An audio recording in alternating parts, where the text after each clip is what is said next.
There, this is Materials Lesson 2. This one's Hooke's Law.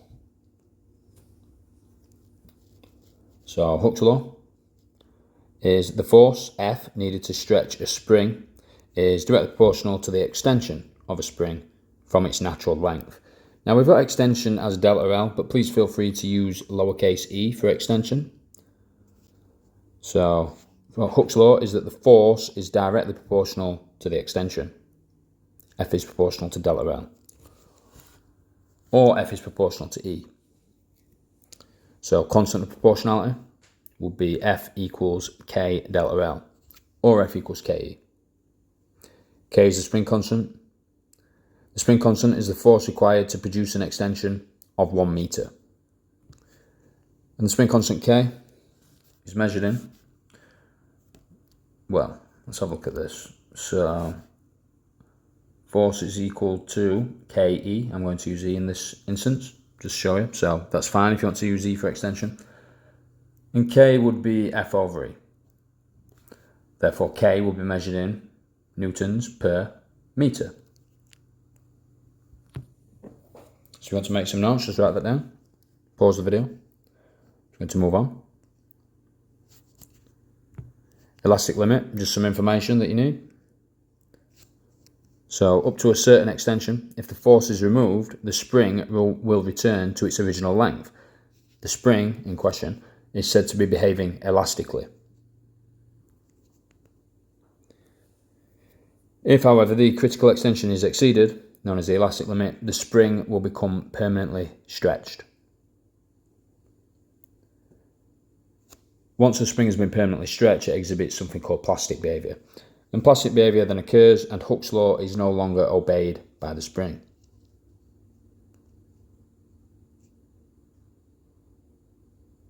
So, remember to pause at any time if you need some notes. If you want to have a go at this question, just pause the video. A spring of natural length 15 centimetres is extended by 3 centimetres by a force of 6 newtons.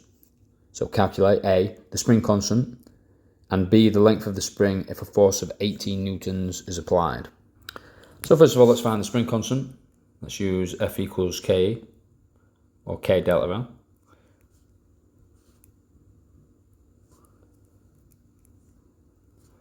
So K is force over extension.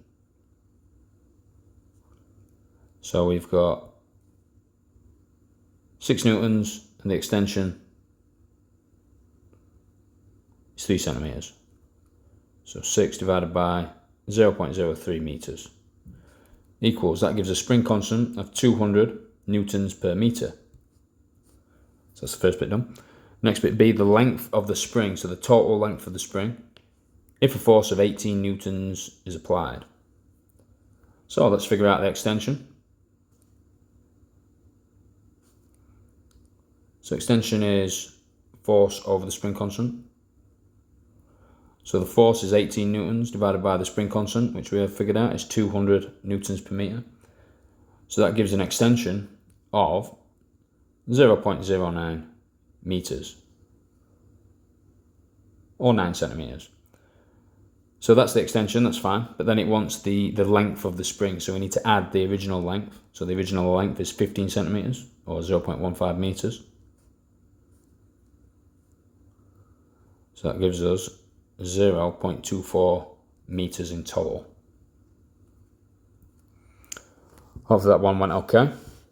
Let's see what's next.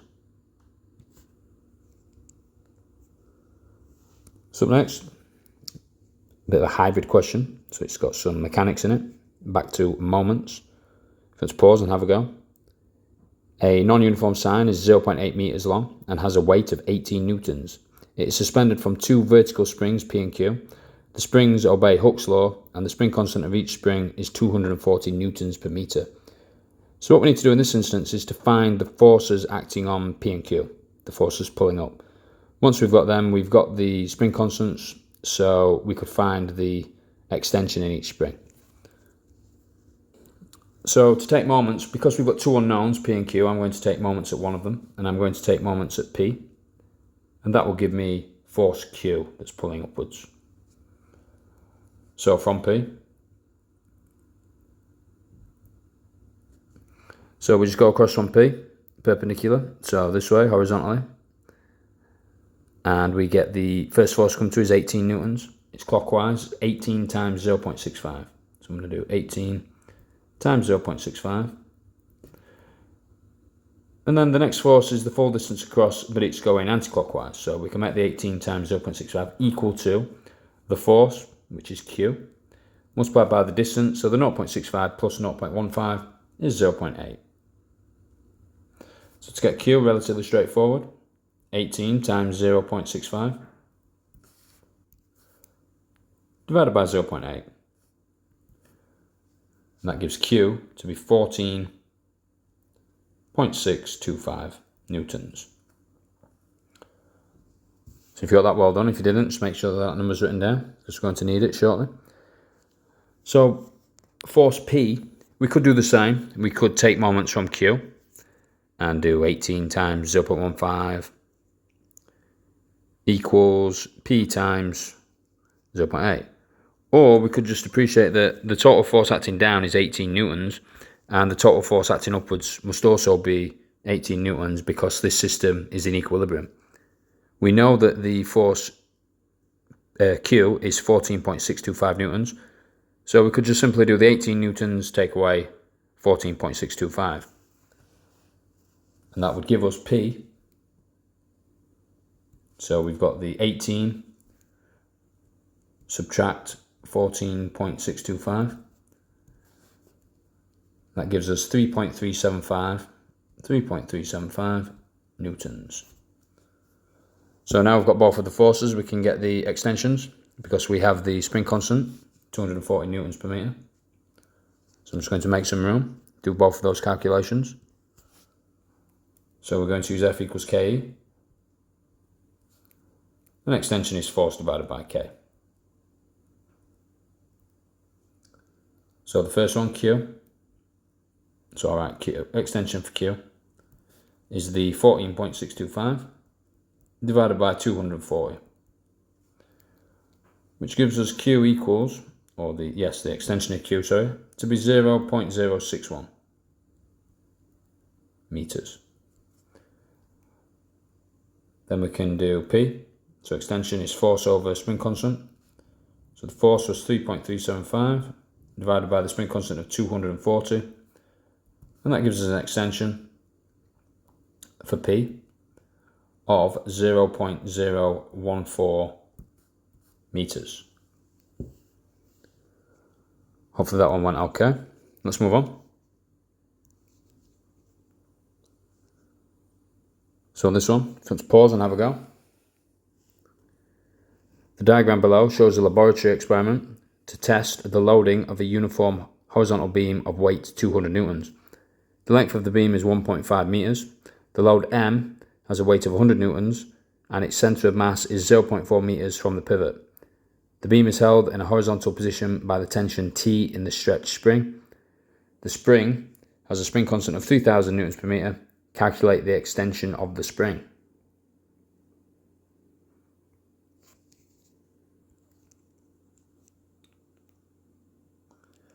So let's label this up. So the load M has a weight of 100 newtons.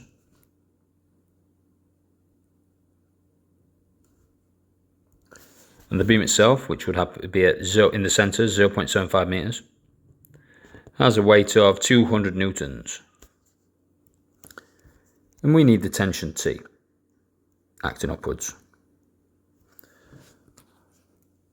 What we need to do is establish the distance from the spring to the pivot. The pivot is where we're going to take moments because there's a normal reaction coming off the pivot.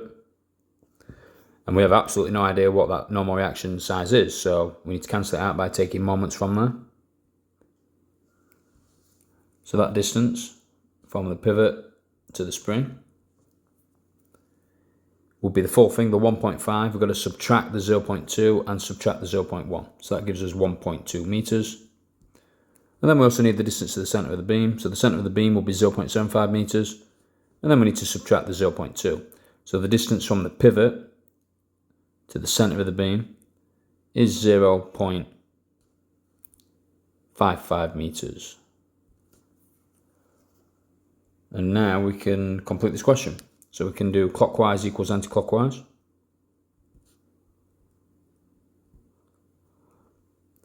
So clockwise from the pivot, we go across.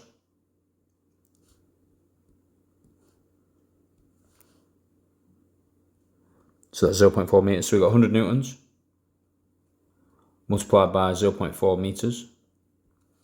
Then we've got the weight of the beam, so we've got to add. And we've got 200 times 0.55. So that's clockwise. And then equals, anti-clockwise, is the spring tension, so T multiplied by the distance from the pivot to the spring, which is the 1.22 meters. Sorry, the 1.2 meters. So I'll multiply by 1.2.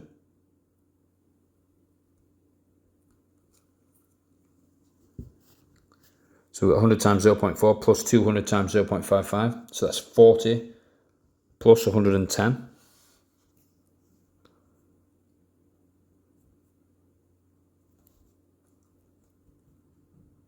So 40 plus 110 equals the T times 1.2, or 1.2 lots of T.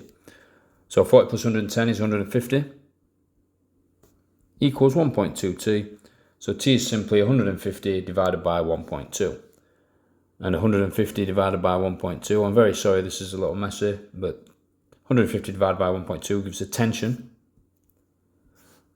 in the spring that is equal to 125 newtons.